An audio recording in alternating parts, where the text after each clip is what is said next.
about this show, and we are live now, and we are here daily from 4 to 4:30.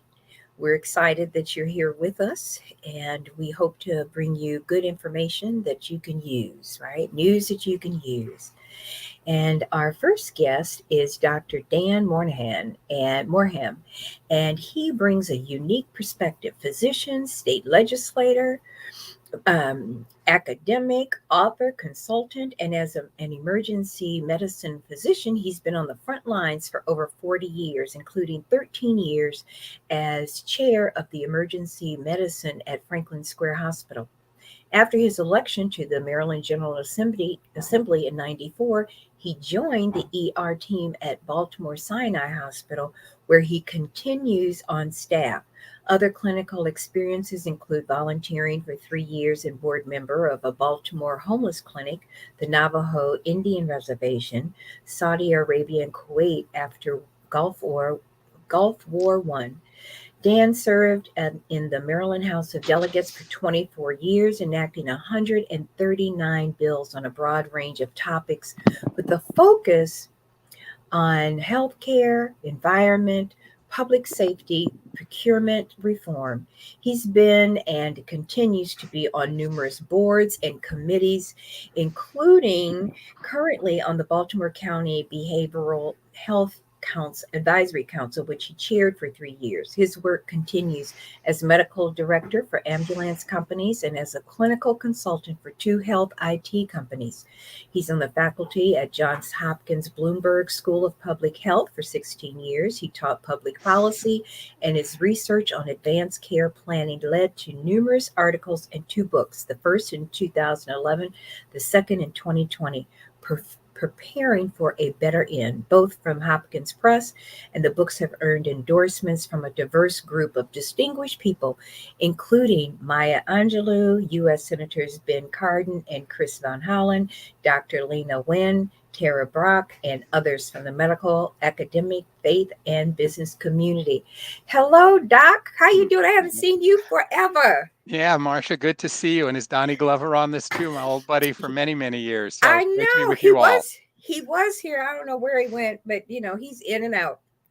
So talk to us about all the things that you're doing. You've had your hands in a lot of areas that have really impacted the state of Maryland and beyond. How did you get to this place where you are dealing with the politics, you're dealing with the medical, but you've made this work for you and for the citizens of Maryland and beyond? Well, thank you, Marcia, and thank you for having me on this podcast. Basically, what it boiled down to is being an ER doctor and in the emergency room, working day shifts, night shifts, weekends, and holidays. 13 years at Franklin Square, 25 plus years at LifeBridge, but the homeless clinic, and so on. You see all the social issues.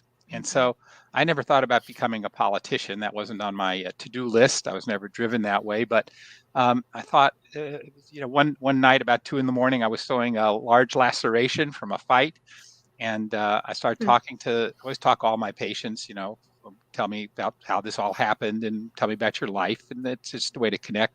And I thought, if I'm, dealing with this at 2 in the morning, maybe 70, 80, 90% of what I was seeing could have or should have been dealt with beforehand. And Mm-hmm. so I came to the legislature with the idea that so much of what I was seeing could be better managed for, more considerate, compassionate care, prevention, lower cost, all the things. And so I got involved in end of life care issues because I found myself at times doing codes, that full course CPR thing we see on TV. Mm-hmm. I was the one doing that or ordering other people to do parts of it. And I thought that this isn't really helping anybody. I'm hurting. And then the utter failure of this policy we call the war on drugs. So let me be clear, I'm not for substance abuse, but we've been doing 50 plus years of the same thing. We filled jails. We've especially hurting people of color, and the talks that I do really it's not even the war on drugs is not a random event or a series of coincidences. And yes, there's an element of personal responsibility and poor choices. But these were actually consciously thought out policies in governments, in regulatory agencies, in also drug companies, businesses that brought us to this point, and it's policy changes that are necessary. So, the war on drugs. I mean, we have, there's not one data point that's better. Everything is worse. More crime, more violence, and more overdoses, more complicated drugs, and so on. And I really believe we need to do a big change. I'll just say one thing. In the legislature, there was a hearing, and I asked Scott Schellenberger, Baltimore County State's attorney, and this is on tape, you can see it, how much crime in Baltimore County is due to drugs? And he said, quote, upwards of 85%. What? Upwards of 85%. I then asked Major Byron Conaway, who was sitting next to him, I said, how much crime in Baltimore City is related to drugs? And he said 90%. So I said, well, if 85 and 90% of crime is due to drugs, why aren't we getting people into treatment? Why aren't we confronting this head on? Right. It's not just a matter of, that's a crisis to me. It's a crisis. It's a crisis. And millions of people, so many patients I talk to, often minorities, but not by no means all, said, with some simple arrest when they were 16, 18 years old, and then they got a record, and the doors to employment, education, to housing, closed, and the doors to less appealing lifestyles open, crime to the streets. Right. And there's some of the, a lot of these people are just regular folks. Look, I did some crazy things when I was young. I'm glad I didn't get caught, but these people did, and their lives went down a path. And so many of them were smart, were nice, were brilliant. I mean, I talked to a major drug dealer who told me about his entire operation. I said, how much were you making? And he said $25,000 a week, tax-free in $1990. And he, and told me all about his operation. This guy could have been a Warren Buffett, right? Right. And here he was because something happened, and of course, people who were arrested were disenfranchised and couldn't vote. So this was actually from John Ehrlichman, Nixon's aide, in 1970. And there's a quote. He went to jail for Watergate, and then afterwards, he kind of tried to redeem himself, and he said the war on drugs was a war against hippies and blacks. We knew we couldn't control them, so we made hippies associated with marijuana, blacks with heroin, and we vilified them on the evening news every night. And was it about the drugs? No, it was totally a political policy. That's right. And unfortunately, tragically, it worked. Yes, and racism, and we have to. I like to use that word because people don't want to use that word all the time. But you have to look at the word because the word speaks volumes and it tells the truth. Yeah, Michelle Alexander wrote that in her book, The New Jim Crow, and I've seen it all the time play out. So I get that. And then Big Pharma stepped in and started doing all this stuff to get everybody to take narcotics all the time. And there were bills in the Maryland General Assembly, pain is a fifth vital sign, which I knew was nonsense because I was working in the hospital, and nurses and doctors and physicians' assistants and pharmacists did not let people writhe in pain. We treated it. It became this whole tsunami, if you will, of you better give people a lot of pain medicine. Which is a whole nother drug. And then and anesthetize them. Yeah, and then the Joint Commission, which regulates hospitals, and our state medical board got involved and sent this message. Those are the entities that allow hospitals to be open, and me as a licensed person or a licensed nurse, doctor, PA, whatever, to have to comply with this message. So, and it hit poor people and people of color worse. There's no question about this was a strategy, and it happened. And now we have to undo those policies. But so my question is that we have this mixed bag of people in the legislature. We have cities and small cities in the state of Maryland, larger cities and towns in the state. At some point, somebody has to deal with the reality that we can't keep warehousing people of color, because those numbers exceed any other number, in the penal system in our state and nationally, for real. So how do we deal with that? What is it that we should be doing? You've been looking at this from a clinical standpoint and from a legislative standpoint. What's the real answer? I don't think there's an answer. There's many answers, all of which should be done simultaneously. So among them are, let's start at the very beginning, have naloxone everywhere. Because if somebody dies, you can't save them. I mean, they can't get back. So you got to have antidotes to overdoses available. We need to have drug treatment available on demand in the emergency room. most people with substance abuse disorders end up in ER sooner or later. It's just the way it works. The chart doesn't say substance abuse disorder; it says laceration, gunshot. I could go into a lot of Right. examples of that. Right. And if you came into the emergency room, Marsha, with a broken leg and I couldn't treat it, I can get an orthopedist. Or if someone came in with chest pain, I can get a cardiologist. But someone comes in with substance abuse, I got nothing except give them a piece of paper. We're beginning to turn that around in Maryland. We're beginning to have peer review counselors, peer counselors, and people in recovery who have then been trained to be there in the emergency room, because most substance abusers and people with substance abuse disorder end up there sooner or later. Right. But then legislatively, I was the first state legislator in the United States to put in legislation to make possession of small amounts of drugs not a criminal penalty, which then tags people, brands them for life. You get that misdemeanor on your record, and then you go to apply for a job. So this would say, a modest fine, I think $25, and a civil, like getting a ticket. Okay. And a referral to treatment and some discussion, and the second time, and then the third time something else happens, it ramps up a little bit. But to give people criminal records for possession that are life-changing. They're life-changing. There was also the cocaine crack disparity. Cocaine, which we sort of associate with, nightclubs and high fancy people. There was a penalty for that. Powder, that's powder, but the rock cocaine, which was more in the minority community. That was a whole nother thing. That penalty for that was like automatic jail. There was another policy in there which said that if you this was under the Clinton years, by the way, this wasn't just Republicans. Reagan he defunded treatment. He just ramped up police and funding. Clinton did stuff, but let me give you a Clinton one.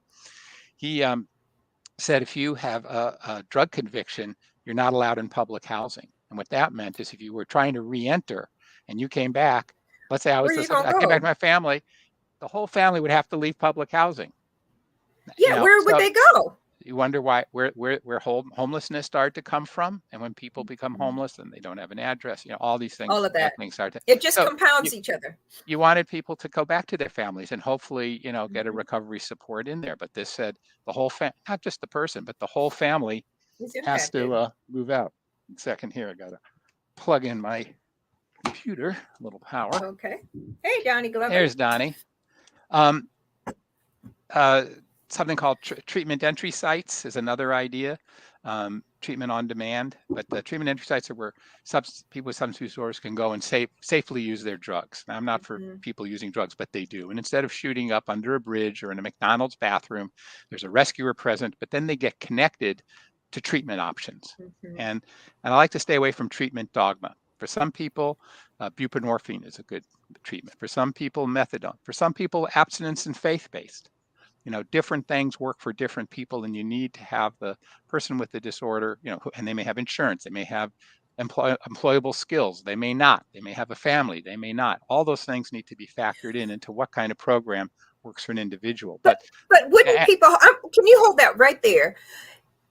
In the city of Baltimore, the state of Maryland, and you have hospitals and people are going into the ER room, are those ER rooms throughout the country, throughout our state, throughout our city, are those hospitals equipped to deal with these issues, these overdose issues? Overdose, yes, but the rest of addiction, substance abuse treatment, basically not nearly well enough. Yeah, I mean, we certainly know how to reverse. What should we be doing? Well, you should have a peer or a person right there at 3 a.m, because that's when a lot of this happens. Who's right there says, Mr. Smith, Miss Smith, you clearly have a substance abuse problem. We're going to talk to a counselor. We're going to connect you with spend a couple of hours figuring out for your individual circumstances what's the best program for you, and that ought to be funded. And actually, it's incredibly cost effective.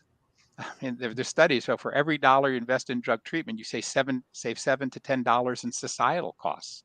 Wow. And the other thing that happens is, this is again from my conversations with folks.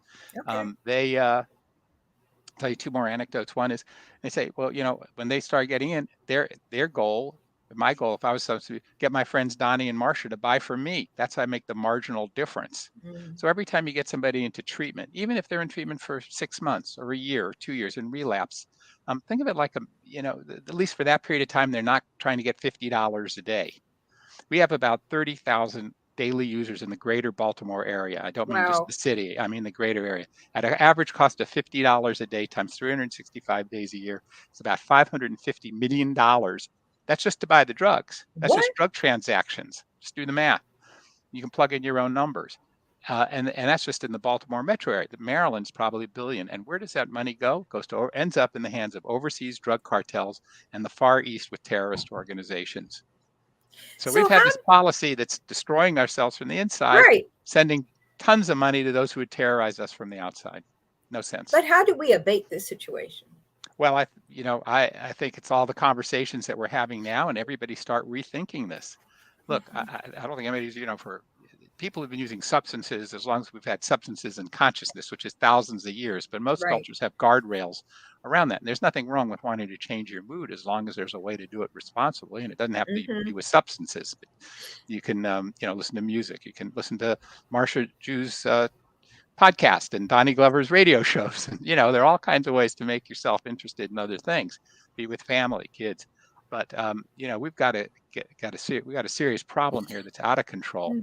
It's a crisis. It's a crisis, and but it's not, again, it's a result of conscious policy decisions made, all of which, can be undone. Donnie, what you think about that?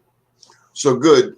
Doc, thank you for showing up. I wanted to acknowledge that you were on our first broadcast in December 2020, and we're here in November 2022. Of course, Marsha, you were in the opening round of shows. And so here we are 2 years later, not quite to the date, but thank you. And we're still here. Secondly, you used to live in California, correct? Correct. Los Angeles just got a black mayor. I'd love to get your political thoughts on that, taking off your doctor's hat. Well, oddly enough, when I grew up in Los Angeles, there was a black mayor. His name was Tom Bradley, and I was a kid. And he was mayor for, I think, almost 20 years, maybe 20 years, a long time. And he was a good mayor, too. He was a darn good mayor. And I met him a number of times, even as a junior high school student, So it's not brand new for LA. It was a long gap till we get Karen Bass now. I think she's going to do a great job. But there's huge problems in Los Angeles. That's where I was born and raised. I go back from time to time. And married a Baltimore woman. That's why I'm here. And so, they have some huge problems. Housing's terrifically expensive. Outrageous. They have 50,000 homeless people. You drive anywhere in LA, you'll see tent cities. And, she's got her hands full. The question is, how do you begin to, it's like trying to eat something the size of a basketball. You can't do it in one bite. Right. You got to do a lot of things at the same time. What can Baltimore learn from the West Coast homeless problem? Well, don't go down the path of whatever they did. I think we have a different set of circumstances in many respects, including winter, which they don't have. But I think if we take that of that 30,000 daily substance abusers and quite reasonably get 10,000 into treatment tomorrow. Overnight, we would decompress the healthcare and criminal justice system and restore some degree of sanity and safety throughout the region. And I don't always just want to say the city. No, it's the entire region suffers from this. The entire state suffers from this. But think of substance abuse like a disease. There's going to be relapses. People have asthma, they have diabetes. They may go off their diet or forget to take their medicine, and we don't condemn them. Right. We don't say, we won't treat you anymore because you ate a donut. Your sugar went up. Another question for you, Doc. Donnie, we've also worked on a lot of business issues together. That's how we first met. And I think there's a lot of opportunity in that arena as well. Well, let's spread get the wealth. to that. Here in the state of Maryland, we have our first black governor, Wes Moore. Does it at all prompt you to want to return to Annapolis? I would do whatever Wes Moore would want me to do where I could be of public service. Or anybody in the legislature. I supported Wes. I was one of the people who helped write his healthcare policy statement. I've got his bumper sticker on my car. I went stood in outside polls for Wes and Aruna. And I think the whole squad actually is pretty good. Anthony Brown and Brooke Learman, I was actively for her too. So we're fortunate in this state. And I think we all have to now get behind the governor's plan and program and help him with it, because we have a great opportunity now to really change things in Maryland. I'm particularly interested in the Department of Health, which has really been it's kind of been decimated, dismantled. Why? And well, there's not enough staff. The morale is very low, and you see things. We see these headlines like the Optum issue right now, where there's the state failed to act to get $20 million. But after I had left the legislature, County Executive Olszewski appointed me Behavioral Health Care Council, and we started hearing from a lot of small mental health and substance abuse treatments. They weren't getting paid by Optum, and these were entities that were doing a good job, but they were sort of operating paycheck to paycheck. They didn't have big reserves like a hospital system or a Hopkins or a LifeBridge. So that's another policy. That was a policy decision to sign this contract with this corporation. It turned out not to be good. And if you read today's paper, you'll see that my good friend, Senator Dr. Clarence Lamb, was taking them to task in a hearing. But that's just a failure of, business. It's a failure of paying attention to the details. And so all these things in the Department of Health haven't been leading particularly on anything. It's all been reactive and not very well. So I think there's a different agency as well. That you initially mentioned, minority business enterprise. Yeah. I think the year was roughly 2002. Michael Steele, they were pushing, he and Bob Ehrlich were pushing the minority business. Set aside. Was it the set aside? No, small business reserves, and also making the office of Secretary of GOMA a cabinet position. What advice would you have for the incoming governor on getting the state even close to the 29% MBE goal, just to further that further push the envelope on MBE? I'm a little farther removed from that, but I think what I would say is there's plenty of opportunity and plenty of talent out there, but you got to do a lot more outreach, and you need more immediate feedback. It can't be a thing that we find out 2 years from now, that in 2023, when Governor Moore takes over, that things weren't done. We can't find that out in 2025. Data needs to be much more up to date. Every month or two, we ought to be measuring all these things and then taking appropriate steps to correct. So the lag time for a lot of stuff is really a problem. So similar to what you were saying about the lag time, the issue for me is how come this isn't being passed on properly so that people don't lose data, lose information, that institutional memory of what has occurred in these different gubernatorial positions in administrations. How do we not carry it through and see it and have some sort of retreat where everybody can say, okay, these are the ones that don't work well. Let's now figure out how to do them together so that there's a person going out and somebody coming in. You really understand what has happened. It's not just some high level. We need to get down in the weeds so we know how to develop and strengthen our communities. You're exactly right. And I hope that that's tackled by, and I'm sure Wes Moore is considering all the ways to do that. Her staff will as they come into office. But I totally endorse what you just said. Yeah, it's really scary to me. So how do you and especially if you're talking about two different political parties, right? And how do you mend that bridge just for the citizens? We're paying taxes, you're paying your salaries, and somebody's got to be responsible for what's left off the table. Well, it's a challenge. I mean, I will say this, that in my 24 years in office, I initiated, lead sponsor of 139 bills, all of which had bipartisan support. Good. And I was able to work across the aisle very effectively. There's a few issues that people just have to sort of state their position. Reproductive rights might be one, marriage equality might be another, death penalty, a few things that it's just, that's it. But almost everything else can be hashed out if you sit down with folks and really try to understand what the issues are.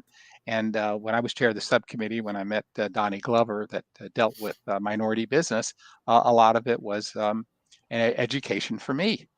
That wasn't the only issue that I had to deal with. I dealt with a lot of other procurement reform, which was a big step towards enabling anybody to compete for state contracts. And can I share an anecdote, Marcia? Yes, yes, of course you can. So this is sort of the emblematic of the whole thing. So there are like 28, 29 independent state agencies like the Lottery Authority, and there's Canal Place and the Stadium Authority. And so I put in a bill to require them to meet all the standards that the state had established for having contracts be open and transparent, competitive, and meet MBE standards. And they resisted it. And I have to credit them. They did change. But at the time, they were very resistant. So I finally, fought them all, muscled it through. And the stadium authority was getting porta potties for Ravens games. Those parties outside the Ravens Stadium on Ravens Day. They were getting them from Virginia. Why from Virginia? No, never got a clear answer to that. But after they were somebody knew somebody who knew somebody. Who knows? But anyway, after that, after the bill passed and they had to bid it, a MBE, I think it was an MBE, but anyway, it was a business in Baltimore, 4 blocks away. Got the contract for $11,000 a year less and employed about 5-10 people in Baltimore. It's little things like that. Down the street, little things like that add up. Now, $11,000 isn't going to swing, life in the state, but added up through rippling through all the decisions that are made, all the money spent, it can make a huge difference to turn around.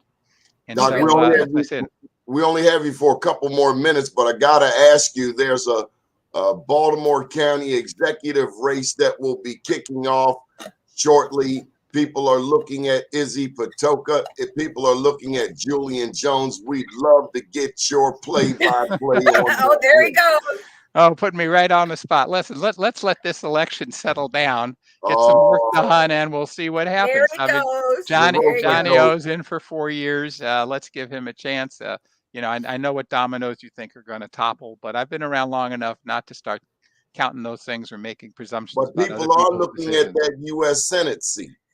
Deals have already been made on that Senate seat. Everybody's looking, but one thing I've learned is you can be in office and get a lot done. You can be out of office and get a lot done too. And there's nothing like public persuasion and citizen activism. I can tell you, for a lot of hearings, when I heard from a real constituent on a real issue, that was more impactful than hearing from some high-paid lobbyist, no matter how talented and wonderful they are. So do you think we could convince you to do a regular segment on this network? Absolutely. That would be a wonderful. You don't have to twist my arm, but I will be candid about it. I'm not going to jump in and say I'm endorsing this candidate or that candidate or something like that, but I'll do an analysis. And Izzy's doing his work, and Julian Jones is doing a great job as chair of the Baltimore County Council, and I worked on it with him on a bunch of issues. Like really helpful. True politician. Absolutely. But one thing I know about you, and you've always been a straight shooter. And I have a lot of respect for you. Thank you. I really do. And so thank you so much, one, for just being that voice that's clear and honest. And we need that. Let me just say one other thing, Marcia. The other issue, the end of life care. Everybody who's listening to this, please complete your advance directive, your living will, medical power of attorney. We can have a whole discussion about that. It is definitely a minority health disparity because I did the peer review published paper on that. These are free legal documents for everybody over the age of 18, not just for senior citizens. Ought to complete them. You can get them online from the AARP, from Maryland State Attorney General's office. I personally like something called mydirectives.com, mydirectives, mydirectives.com. It's free. This is no law has to pass. People just have to fill out the paperwork. So My directives, right? You got it on the screen here at mydirectives.com, free. It's the one entity that's designated by the state to manage this. And, we're all going to confront end of life care issues. And this is about empowerment and respect for personal values, whatever your choices are. Yes. Thank you so much, Dr. Dan Moynihan. Thank you. Hello to your family. Tell everybody hello. It's Morheim, by the way. Marcia, that's Morheim. Less crime, Morheim. That was my campaign thing. And Dr. Dan, between the two, that helped me get elected. I like Dr. Dan. Okay. Thank you. Happy to return anytime. Thank you so much. Thank you. Sweetie. Oh, well, we're going to talk about you and your show. So we have another guest coming. Look at her. She's all just popped right on in. Brenda Goburn Smith. She is a career consultant and is doing stuff every day, helping people get their jobs. And, you came faster than a speeding bullet. I wasn't expecting you that quickly. You handled your business. Brenda, that's what we want. So, Brenda, thanks so Marcia, much for you should have joining saw the us. look on her face backstage. She was not waiting, okay? She had that look on her face like, let's do this. Let's I do this know. now. She said, let's Dr. make it Dan, happen. we love you, Dr. Dan, but Brenda You was got to giving us go. that look like Big Mama. You got to go. You got to go. It's move over, Danny boy. That's what she said. Be on time. Be on Be time. on time. Yeah, she ain't playing. I'm trying, and so of course, now I have to hear your mouth because I don't have it all together. But one thing I know, and I'm on the sheet. We're going to talk about it. But you literally are helping in the development of resumes. But the most important thing is career coaching. And you have spent years in working on a whole lot of different levels in a senior management and executive level. And one of the things, or a couple of the things that I think that are really important that we have on your website, resumecareerservices.com, let's market your brilliance by clarifying and packaging your abilities, attributes, and accomplishments. ... That's me doing it. You need a plan and modern personal marketing documents. Yes. Stuck on how to position your resume for a promotion, new opportunity, or career move? She has all those answers. Let's talk about what a career coach means to you and why it was so important for you to take on this, to create this corporation. Okay, so as everyone knows, there's a lot of movement out there. Companies are expanding, they are contracting. People are deciding what they want to do with their careers. They're making all kinds of decisions and changes. And quite honestly, a lot of people don't have a clue about what it is exactly that they want or how they're going to get there. And sometimes you need a objective voice to listen to what you are saying and to see if you can put your hands on some resources, because most people aren't steeped deeply in career management. You have a job, you get prepared for it, you have education, but you don't necessarily know all the ins and outs of navigating to get to that job. And the other thing is that a lot of people hesitate when it's time for them to present their value and to present their expertise. They know in their head, but how do you get that across succinctly so that you're remembered? You know, when people walk away, they say, oh, I know exactly who she is. I know exactly what she does. And I know exactly how she can help me. That's the packaging. You need to package your abilities, package your accomplishments, and package your attributes. Those are the characteristics and soft skills that you have to offer, which are equally as important as your technical expertise. But how do you package that? What does that look like when you're working with your clients? Is that just a piece of paper? It's a paragraph, or is it supposed to be 3 pages long? Or, you know, I know they need to call you and make certain that you're doing all the right stuff. They're doing all the right stuff. But how do you package that? We call it personal branding. Personal branding is simply your reputation, what image of you pops into someone's head when they hear your name or they see your work. That's how you are known. That's your reputation. That's all kinds of components. That's what you do. That is your image, how you present yourself. So what you want to be able to package is, this is who I am. This is what I do. This is what I do well. And this is my value to you, or this is my destination where I'm trying to get to. But in order to do that, you need to be able to communicate that succinctly. No one has time to listen to all of your bio and how you got there. I know my bio is probably 12 pages long. Okay. Yeah, right. Who wants to? Who's going to dig through all of that? Just, Right. well, who is Marsha? Who is Marsha? We can't find it because of too many pages. Right, right. And the same thing goes for resumes. No one's going to look at a resume that has 17 bullets under each job position. You have to communicate that succinctly and clearly and memorably. And that's really difficult to do. Yes. So you want to know how do you do that? Okay. So besides calling you, because I'm gonna send you my stuff and say, okay, well, I don't know what I'm doing over here. Can you show me so I don't have these 12 pages of binder?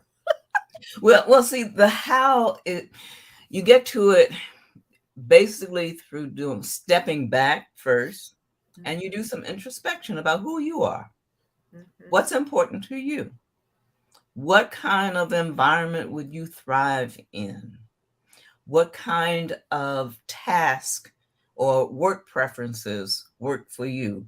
Is it interacting with a lot of people? Is it being stationary and just putting your head down and getting the work done? Is it just being creative and throwing ideas out there? Is it pulling together a team? So what works for you and what environment works for you, and also what culture works for you? You know, a lot of people don't do well in a highly competitive environment. A lot of people are seeking out supportive environments that will help you get some work balance in your life. So here's how we do this. Okay. I send out questionnaires. You tell me some information. I use industry assessment instruments. They're just instruments that will ask you a lot of questions and spit out a analysis of who you are and how you present yourself. I generally use more than one because I'm looking for a theme that keeps coming up as you are completing some of these assessments. So you take the assessments and you take the questionnaires that the client has filled out, because I've asked a ton of questions, and we're looking for that theme that we'll be able to describe what it is that you do well, what it is that makes your heart sing, what environment do you need in order to thrive. All of those things come together to form your personal brand. This is who you are. Now, in order to communicate that, we use career documents. We use strategies to help put you in the right environment. We do some career exploration to say, based on what we see, you would probably thrive in a nonprofit that is helping people. Based on what we see, you would probably thrive in a very technical environment, perhaps IT. And so that's what we sit down and we map out a strategy. Then the question becomes, so how do you find those environments? How do you get known in those environments? And that's where some of the other services come in. So I also write LinkedIn profile summary statements. That's a little different from a resume, because in LinkedIn, you get an opportunity to express a bit about your personality. So why is it that you chose to be an engineer? It's because your father took you to work and you learn how to manage things, create things, make them work.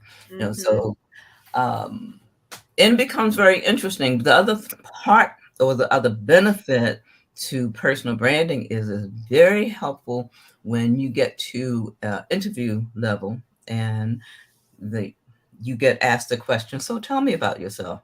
You Yes. know how to tell about yourself in a manner that a stranger would understand you. But see, and for me, I always wonder how to even begin that process, right? Because you're sharing something that has you've been holding near and dear to yourself, right? Mhm. But you have to be able to articulate it so that it's not emotional. Right. Well, you want to share a little bit of your personality. It doesn't have to be unemotional. So, what we come up with is called a personal brand statement. Mhm. It's short, it's succinct.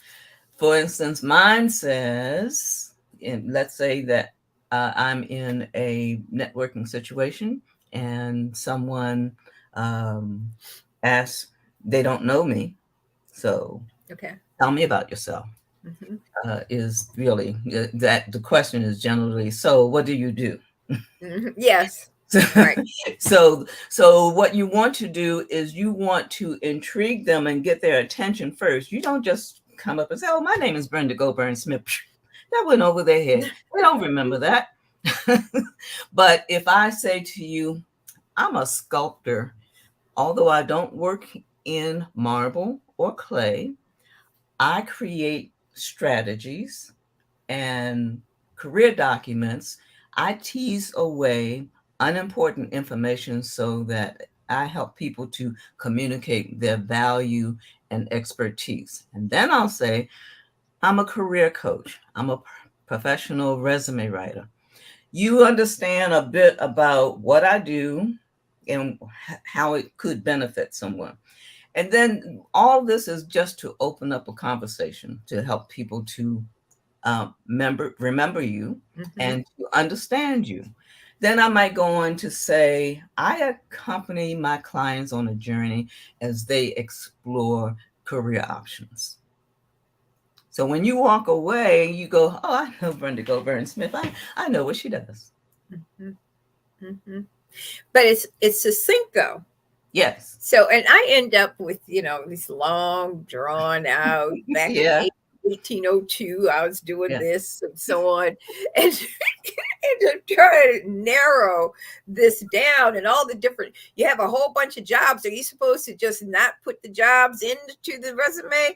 Are you just supposed to ignore them, or do you just acknowledge that you were there and you made some different decisions? Those are the things that give me pause. Well, because you have to narrow it down. No one's going to look at a 6-page resume or even a 4-page resume unless you are a CEO with an extensive background and you have all of these accomplishments that you need to communicate. But for most people, you can pretty much tell your story on 2 pages. Really? Yeah, and So that book I created, I shouldn't be sending that to nobody. Oh, okay, no, that yeah, okay. So we need to rethink that. yes, yes.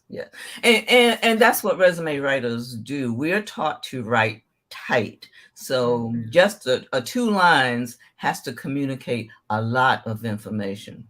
Mhm. And see, and even though I got most talkative in high school, right? And so That didn't you stop. That didn't stop. say, oh yeah, I understand that, but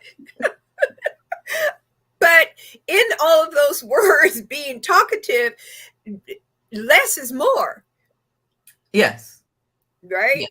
So I can't take all of that talkativeness No. and put it in writing for a resume or a bio Right. and expect somebody to read those Right. volumes of paper.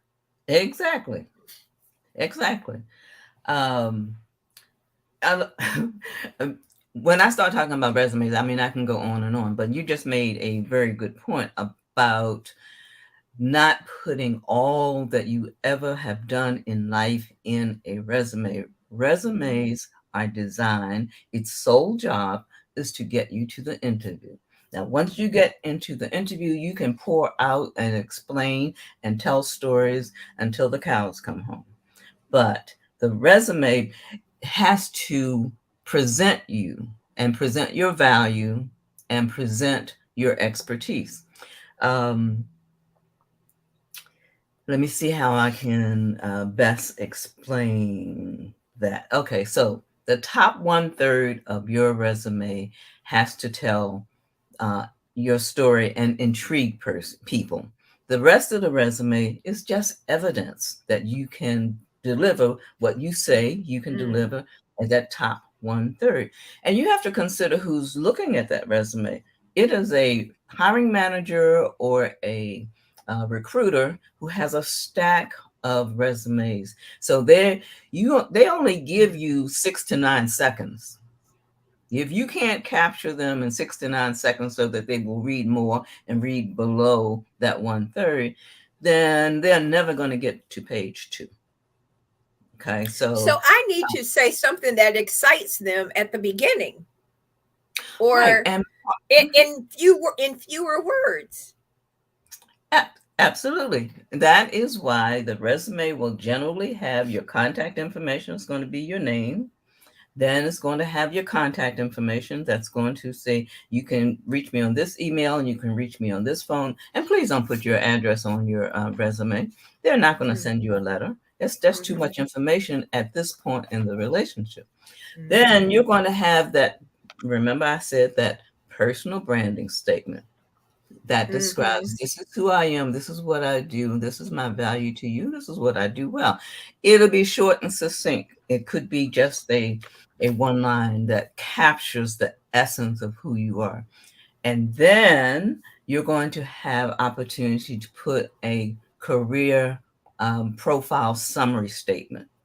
Again, that's going to be 4 lines, 5 lines, it's not going to go on for forever, but I'm going to learn that you have your master's degree. You've been doing this for 20 years and you have worked in major corporations and you have led teams.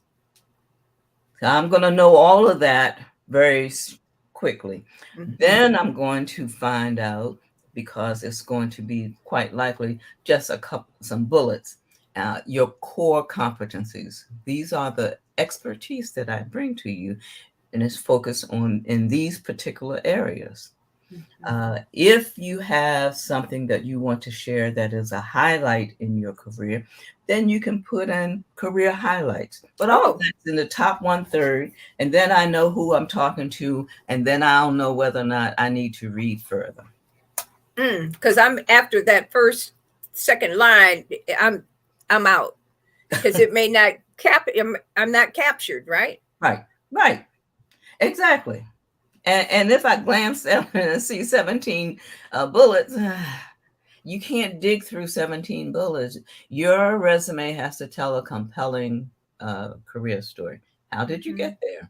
What did you learn? What do you have to contribute? That's the purpose of a resume. And I think I have a summary statement, but it's real long on my resume. I mean, it's probably like 8-9 lines. Okay. Did you just make a face? No, I just go, oh my goodness. Oh. Well, but I had to talk to you about this. So I think what I'm going to do is send my resume to you so that you can look at it. And what's the difference between a resume and a vita? A CV? That's a curriculum vitae. And that is really generally used in academic environments. If you're in Britain, if you're British or you're in Europe, you would have a CV. If you're in Italy, you also have a photograph on your resume. That's just not done here. But if you have published papers, you'll have a CV, because that'll be a part of telling the story of your value and what you do and what you have done. And so should you be putting your age and your birthday and the birth date and all these years, it's Oh, your hobbies, and you have 5 all that. children, Yeah. and you love to Volunteer. play golf. No, that is You not. learn how you like to play golf. That's Yeah, not what but I no, would say. but I you would know, teach but I you. don't put that on my resume. No, You don't? no, You no, don't put golf that you're a golfer? no. Really? Why not? Because here's another important part. Your resume must speak to the requirements of the job posting. And the reason for that is nowadays with technology, when a resume gets uploaded, if they say upload your resume, the first thing that's going to happen in large and small companies is that it's going to go through a computer. It's an applicant tracking system. That computer is going to scan your information and separate it into categories. And it's going to be looking for what we call keywords. Those keywords will describe what they're looking for, and you must address those requirements. And if the computer can't find enough relevant experience in matching keywords, then it never gets to a human being to read.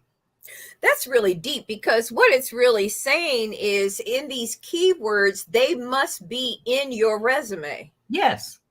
Period. If you say that you are a CPA and you don't have any words in there that says ledgers, accounts payable, financial statements, balance sheet, and that never shows up, how can they say, yes, look at this person, they might fit? Because you have to address the requirements of the job posting. So here's a question for you. So they're coming up with the words, it sounds like, that there are words in marketing or sales that are keywords that they are looking for. Yes. If I don't know what those keywords are in looking at the job announcement, should I be taking verbiage from the announcement itself? Yes, you take verbiage because that's going to be your guideline. But now you have to link it to your experience. But what I just said, you have to address the requirements in that job posting. What do you, I'm just asking you this, so if you don't know, it's okay, but I'm sure you do. What in the keywords of a job description? So I'm online, I'm looking for a job in marketing or whatever, and whatever that job description says, I need to identify 3 or 4 words that I can build a paragraph or a sentence around.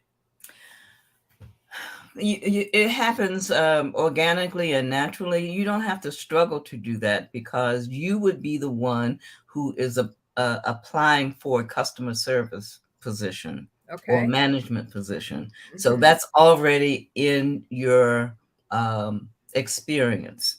But now, if they are asking for something specific, that's when you can take those keywords and talk about you have experience in whatever area that they are looking for. Now, we can go on and on about resumes, because I can talk about that for a while. Right. But also we need to know, I want you to also put in there in the chat how people can get in touch with you too, though.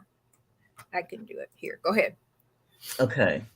So one of the things that is really happening now that's going to impact a lot of people is that a lot of people are not only have they already been searching and moving around and doing other things with their careers, but a lot of people are going to be job searching.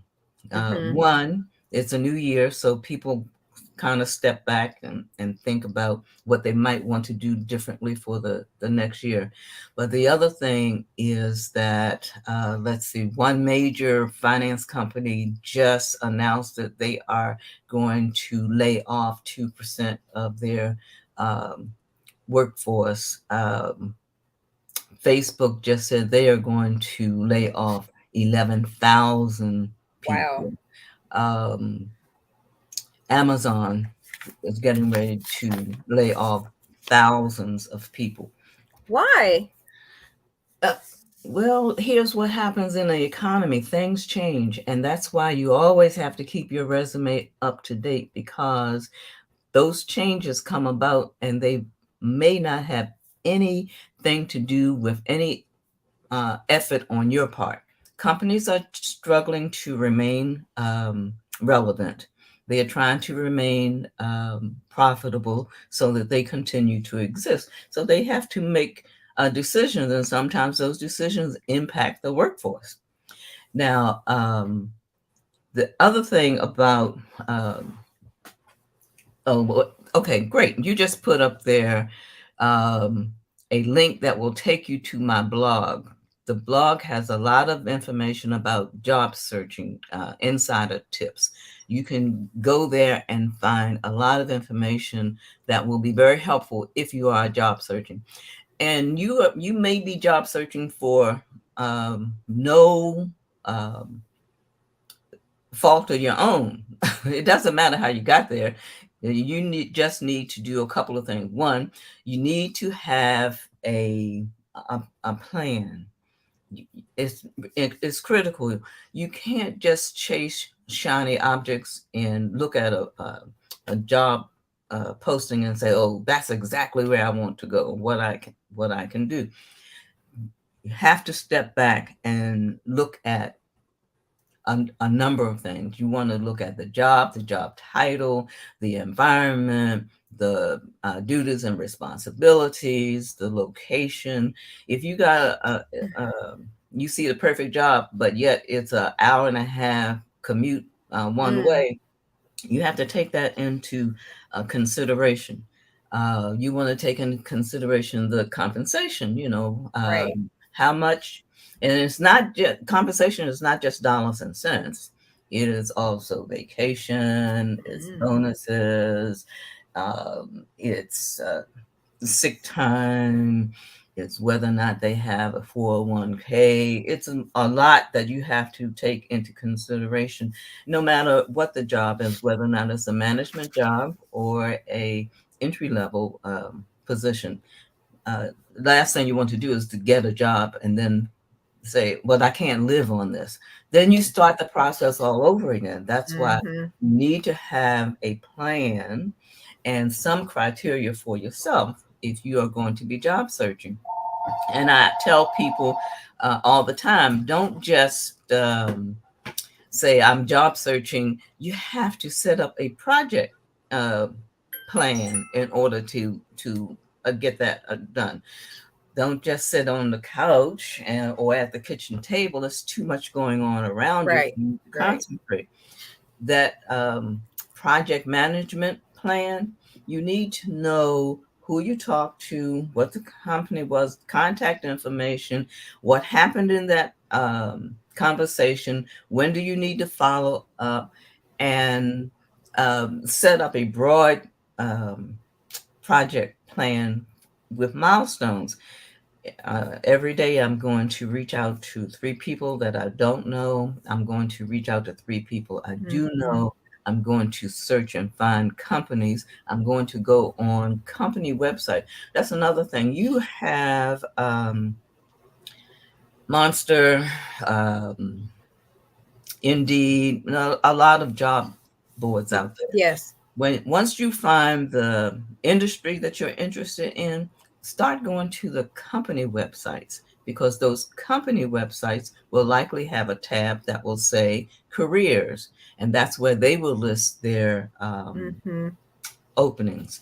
And if you find something on Indeed, then go, before you apply on Indeed, go to the company and see if they have that same job listed, because the company will look at how you entered the process.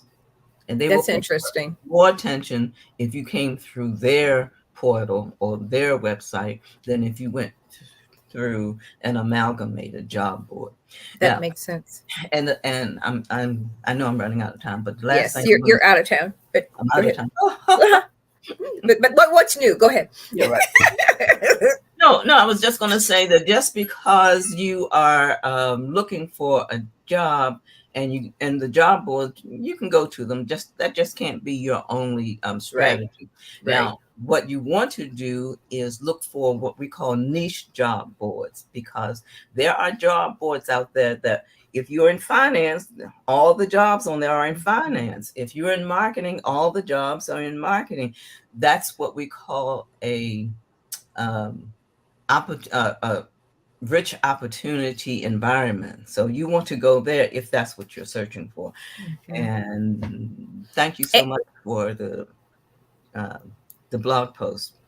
Yes. And thank you so much for coming on and having this conversation. And just so that you all know, my first job here in Baltimore was with Brenda Goburn Smith. Yes. And she kept me out of trouble, boy. I know I was she would just look and shake her head at me, Lord have mercy. But we've been working together. That was what, 40 years ago? Ooh, don't you throw those numbers around. 40? So like 36 years or something, because Sandy was in middle school. Yep.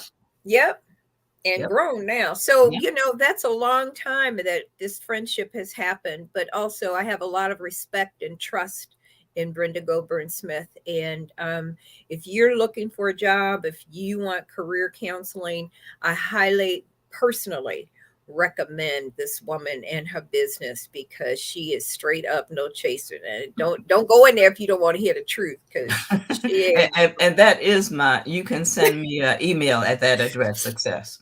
Okay. Brenda Goburn Smith, thank you so much. The resume careerservices.com. Make sure you go up there and check it out. Make certain that you have her checking out your resumes. That's huge. And so Donnie Glover is his usual self. Bye. Thanks, darling. All right. Thank you. Okay. Bye-bye. Take care. You too. Thanks. See you all next week. Bye-bye.